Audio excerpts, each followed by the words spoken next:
Have you ever wondered how governments fund their debts? Your birth certificate may be more than just a simple document. It's allegedly tied to a financial bond, traded on global markets. Historical context. In the 1930s, the US faced bankruptcy after abandoning the gold standard. To pay off debts, the government allegedly created sellable debt instruments, or bonds, against its citizens. The strawman account theory. This is linked to the strawman account theory. It proposes that every US citizen has two identities, the living person and the birth certificate or citizen paper, the strawman. Your birth certificate is believed to be connected to a secret bond, traded on financial markets. This bond allegedly generates revenue for governments. The sovereign citizen movement. This concept is central to the sovereign citizen movement. They claim individuals can reclaim their sovereignty and access these hidden funds. The birth certificate bond theory raises questions about government accountability and individual freedom.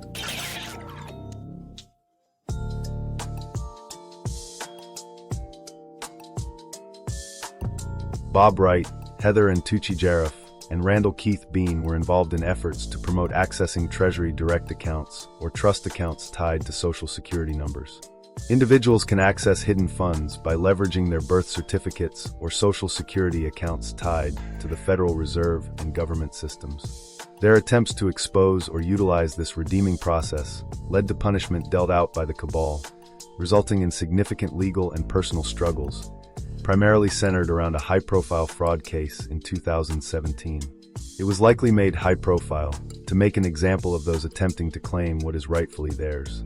But that would mean rustling free of the cabal's control. Heather and Tucci Jaraff. She holds an advanced law degree, which she states helped her sniff out the corruption. She has experience as a prosecutor and has engaged extensively in bank trade and finance, including working with significant financial entities such as the Rothschilds and the Bank for International Settlements. Her core mission involves facilitating unfettered access and facilitation to your Treasury direct account and international equivalents. Heather and Tucci Jaraff was arrested and subsequently imprisoned as a direct result of her involvement in a prominent case related to Randall Beane and his attempts to access his funds via his Treasury direct account. Tucci Jaraff's involvement began with the aim to keep Randy alive and not disappeared, citing intelligence that he was intended to be made an example of. A kangaroo court found her guilty in February 2018. The prosecution labeled her activities as money laundering, which doesn't even make any sense. She faced a potential maximum sentence of 20 years and a $500,000 restitution for helping people access their own Treasury direct account using their own Social Security number. Randall Beane became a prominent figure in regards to Treasury direct accounts and global financial systems, particularly through his association with Heather and Tucci Jaraff and the One People's Public Trust initiatives. Randall Beane is an individual who attempted to access and utilize funds from his Treasury direct account. He also has a history related to the military and space programs.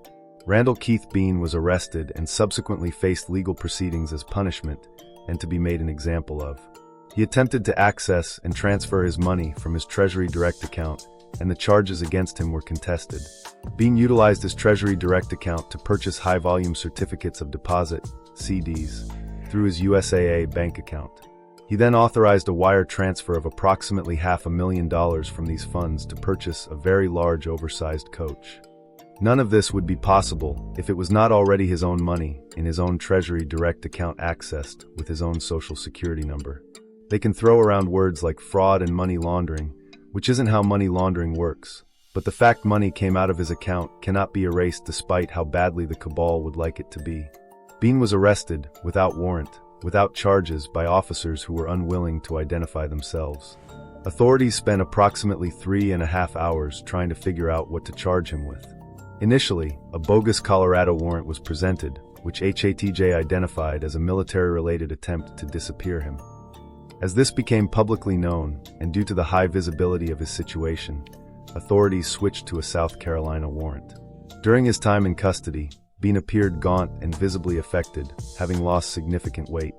In court, he was subjected to full shackles around his ankles, wrists, and was even subjected to belly chains.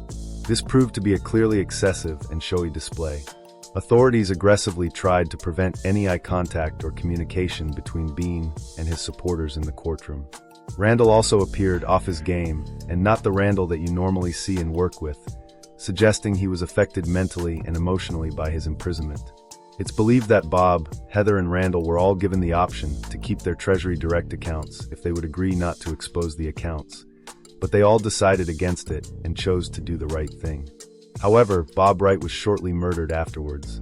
Heather was falsely imprisoned and secretly moved from jail to jail, and Randall was imprisoned for pulling out millions of his own money. However, accounts are real. They are in your name, and the cabal has been using them without your knowledge to enslave you. Where does the money from your Treasury Direct account come from, and under what government authority is it used by? Why are they saying we don't have transactional authority with our Treasury Direct accounts? If we don't, then who does? Who is the trustee to our Treasury Direct account? If you are over 26 years of age, you have control over your own trust.